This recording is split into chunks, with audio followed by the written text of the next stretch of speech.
সুপ্রিয় দর্শক, হক গ্রিনওয়াল চ্যানেলে আপনাকে জানাই স্বাগত। থাম্বনেল এবং টাইটেল দেখে বুঝতে পেরেছেন কোন গাছের ভিডিও করছি। হ্যাঁ বন্ধুরা, ঠিকই ধরছেন, এটা হচ্ছে গোলাপ। কিন্তু গোলাপের যে এলা ডাল বা শাকার ডাল, সেটা তো অনেকেই চেনে না। আর না চেনে কি হয়, মাদার ডালটা ধীরে ধীরে শুকিয়ে যায় এবং মৃত্যুর দিকে এগিয়ে যায়, আর শাকার ডাল একেবারে পুষ্ট হয়ে গিয়ে পুরো গাছটাকে মেরে ফেলে, নিজে খুব বেশ বাড়বাড়ন্ত হয়। আপনি কল্পনা করতে পারবেন না কতটা সুন্দর, সতেজ এবং সবুজাভ হয়ে থাকে। আমরা ভাবি আজ হবে কাল হবে, ফুল তো একদিন হবে গাছ যখন হয়েছে। কিন্তু বন্ধুরা, এটুকু বলে রাখি, যেখানে গ্রাফটিং করা হয়েছে তার উপর থেকে যদি কোনো ডাল বেরোয় তবে সেটাতেই ফুল হবে, কিন্তু নিচের দিক থেকে যদি ডাল বেরিয়ে যায়, হৃষ্টপুষ্ট হয়, তাহলে সেটা ডালে কোনো দিনই ফুল হবে না, কেটে ফেলতে হবে। অনেকেই কেটে ফেলতে পারে না, মায়া করে। আমি আপনাদের সেটাই দেখাবো যে কেটে না ফেললে কিন্তু গাছ একেবারে শেষ হবে। কি করব? কেটে দিতে হবে। নিশ্চিন্তে কেটে ফেলুন। আপনি বিশ্বাস করতে পারবেন, এই ডালটি এতটা হৃষ্টপুষ্ট হয়েছে, সহজে আমরা গোলাপ গাছকে এত সুন্দর করতে পারি না। আর দেখুন কি চেহারা, কি পুষ্টিকর হয়ে আছে, তাই না? সত্যি অবাক লাগে। যার প্রয়োজন নেই সেটা কিন্তু অনেকটাই সুন্দর হয়ে গেছে, আর যার প্রয়োজন আছে সে ধীরে ধীরে মরে যাচ্ছে। দেখুন কি অবস্থা আছে। তবে গাছটা যে মরে যায়নি সেটাই আমি আপনাকে দেখাচ্ছি। দেখুন একটুখানি খেয়াল করে, এই যে দেখুন বেঁচে আছে। আমাকে কি করতে হবে? আগাছা নির্মোচন করতে হবে, একটু ফাঞ্জিসাইড দিয়ে দিতে হবে, আর কিছু খাবার দিতে হবে। আমি তাই করব। আগাছা নির্মোচন করলাম, মাটিগুলো একটু আলগা করতে হবে। আপনারা যদি প্রয়োজন মনে করেন আগের মাটি কিছু সরিয়ে দিয়ে নতুন মাটিও দিতে পারেন, কারণ প্রচুর মানে এইখান থেকে প্রচুর খাবার নিয়ে নিয়েছে সেই শাকার ডালটি।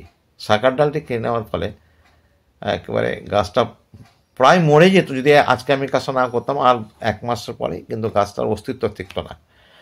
যাই হোক, আমি খাবার দেবো আর কি। তো এখানে আমি 10-26 দিতে পারি, তবে আমি দিলাম একটু ডিএপি। নয়, আমি চাইছিলাম যে ডিএপিতে তো পটাশ নেই, কিন্তু এখানে নাইট্রোজেন আছে প্রচুর পরিমাণে, যাতে গাছে প্রচুর পরিমাণে পাতা বেরোয়, গাছটা যাতে আগে হেলদি হয়।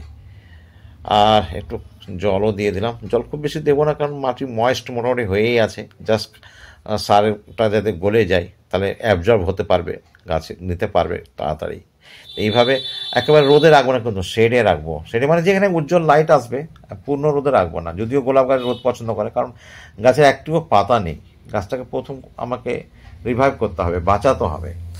আর যেটা অ্যালাডাল রয়েছে সেটাকে কিন্তু আপনি কোনো জায়গায় বসিয়ে দিতে পারেন কেটে, স্টক হিসাবে। এর সঙ্গে শিয়ন লাগিয়ে দিয়ে ঠিক একটা ভালো গোলাপ তৈরি করা যাবে। সেটা না হয় পরে আলোচনা করব।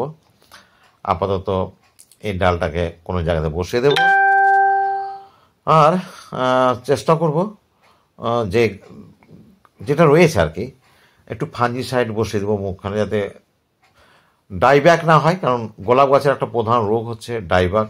আর এই যে যেটা দেখতে পাচ্ছেন কুড়ি, মানে নতুন পাতা বেরোবে, সেটা যাতে বেরোয়। শুকনো ডালটা কেটে দিলাম, আর কাটা দেওয়া অংশে কিন্তু একটু ফাঞ্জিসাইড লাগিয়ে দেবো। তো আমরা দেখবো কিন্তু মোটামুটি 1 মাস পর, আশা করি দেখব। আজ প্রায় গাছটার কাছে চলে এসেছি 4 সপ্তাহ পরে।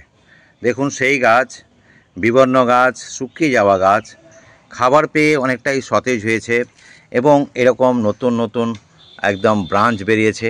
গাছটা প্রাণ পেয়ে গেছে। কারণ এতদিন যদি আমি না কাটতাম এই গাছটার অন্যান্য শাখার ব্রাঞ্চগুলো, এলা ডালগুলো, তাহলে কিন্তু গাছটা একদম মৃত্যুর দিকে পতিত হতো, মানে মৃত্যু প্রায় নিশ্চিত হয়ে গেছিলো। কিন্তু আপনাদের দেখিয়েছিলাম যে এটা অনেকেই বুঝতে না পেরে গাছটাকে মেরেই ফেলে। তো আমি সেটা যাতে না হয় আপনাদের দ্বারা, সেটা আপনাদের করেছিলাম। এখন আমাকে যে কাজটা করতে হবে সেটা হচ্ছে, গাছটাতে এবার একটুখানি আমাকে যত্ন করতে হবে, শুকনো ডাল যাতে কোনো অবস্থাতেই না থাকে গাছে, এটা কিন্তু খেয়াল রাখতে হবে। শুকনো ডাল কিন্তু ডাইব্যাক করার মাঝে মাঝে করে। আচ্ছা, এবার এই গাছটা দেখুন খুব খেয়াল করে কুড়ি এসছে, দেখতে পাচ্ছেন আশা করি। এই যে কুড়ি, আশা করি দেখতে পাচ্ছেন। এইবার আমি শেষ অংশটুকু দেখাবো আপনাদের, যে এই কুড়ির যে কালারটা, সে ফুলের কি কালার হয় সেটা কী ধরনের, সেটা কতটা সুন্দর ফুলটা ছিল বলে আমি এতটা যত্ন করতে গেছিলাম। তো এখন আমি আর কিছু দেবো না, আমি হয়তো গাছটাতে, কারণ কুড়ি চলে আসলে আর কিছু না করলেই বেটার, কারণ এটা একটা আঘাত চলে আসে। আমরা অনেক সময় ভুল করি, যখনই কুড়ি পেলাম, দেখতে পেলাম আর কিছু পেলাম, তখনই খাবার দিতে শুরু করি না। তখন কিন্তু খাবার দেবেন না, কারণ খাবারের মধ্যে যদি আপনার নাইট্রোজেন থাকে তাহলে কিন্তু এই ফুলটা আর সেইভাবে বিকশিত হবে না, বা এই ডালটাতে এখনও যেমন কুড়ি আসেনি, কুড়ি আসা বন্ধ করে দিয়ে শুধু গাছটাই বাড়বে। তো এটা একটু খেয়াল রাখবেন। তো পরবর্তী অংশটা দেখবো যখন, তখন নিশ্চয়ই আমরা বুঝতে পারবো যে হ্যাঁ, আমাদের গোলাপ গাছ করতে গেলে একটু সচেতন হতে হয়, একটু সেন্সিটিভ গাছ টাইপের আছে, যার জন্য আমাদের একটু সেইভাবেই যত্ন নিতে হবে। আজ একটুকুই থাক, তার পরবর্তী অংশ দেখবো। ধন্যবাদ।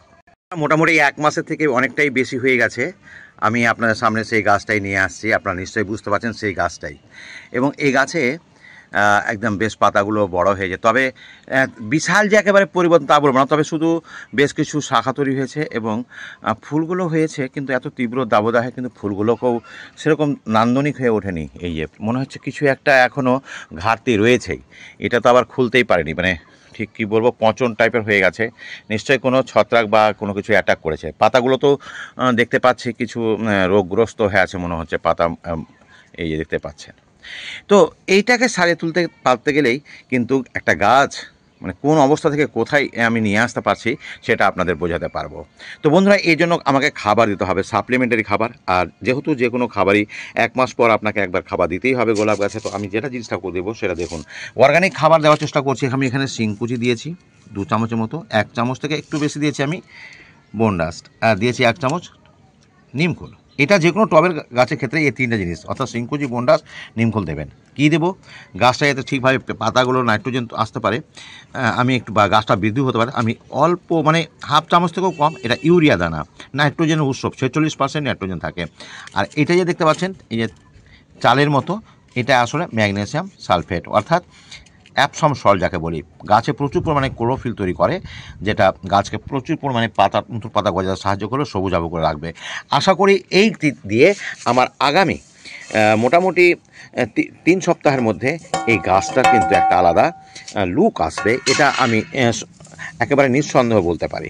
তো এই জিনিসটাই আমি মোটামুটি চারদিকে ছড়িয়ে দেবো, কারণ এখানে বেশিরভাগ খাবার অর্গানিক হলেও ইউরিয়াটা, নাইট্রোজেনটা কিন্তু এখানে ইনঅর্গানিক, অর্থাৎ রাসায়নিক আছে। গাছের একেবারে গোড়ায় দেবো এমনটা নয়। তবে গাছের বয়স আছে, গাছটা নষ্ট হয়ে গেছিলো। একটা গোলাপ গাছ করতে গেলে একটুখানি গোলাপ গাছের আপনার অসুখগুলো বুঝতে হবে। আর এটা হয়ে যাওয়ার পরে গাছে যখন পাতাগুলো এবার নতুন করে আসবে, 3 সপ্তাহ বা 2 সপ্তাহ পরে যখন দেখবেন গাছের পাতা কচি কচি পাতা আসছে, আর পাতাগুলো তখনও যদি মোড়া থাকে, তাহলে আপনাকে দিতে হবে ইমিডাক্লোপিড। আমি চেষ্টা করব আপনার স্ক্রিনে লিখে দেওয়ার, এই ইমিডাক্লোপিড অবশ্যই আপনারা দেবেন। ইমিডাক্লোপিড গাছের যে কোনো পাতা মোড়া রোগকে নিয়ন্ত্রিত করে, সুন্দর করে দেয়। তো এটা অবশ্য শুধু এই গোলাপ গাছে ইমিডাক্লোপিড দেবেন এমনটা নয়, যেমন লঙ্কার গাছের পাতা মুড়ে গেল, যে কোনো গাছের পাতা মুড়ে গেলে সেই ইমিডাক্লোপিড দিবেন। তো এখন আমি দেবো না, এতগুলো খাবার দেওয়ার পরে এরকম। তবে ছত্রাকনাশক আমি অবশ্যই স্প্রে করে দেব। এই যে ছত্রাকনাশক আমি স্প্রে করে দিলাম। আর ফুলটা আপনি কাটতে পারেন অথবা নাও কাটতে পারেন, কোনো ব্যাপার নয়। তবে ছত্রাক পুরো আক্রান্ত যেটা হয়েছে, গাছের গোড়ার দিকেও দিয়ে দিলাম আমি, এই যেটা আমার একদম পূর্ণভাবে এই ছত্রাক আক্রান্তের মতো মনে হচ্ছে। তো গাছটা আমি অনেক একেবারে শুধু কুড়ি কাটবো এমনটা নয়, এমন জায়গায় কাটবো যেখান থেকে নতুন কচি পাতা বেরোতে পারে। এই যে এতটা আমি কেটে ফেলে দিলাম।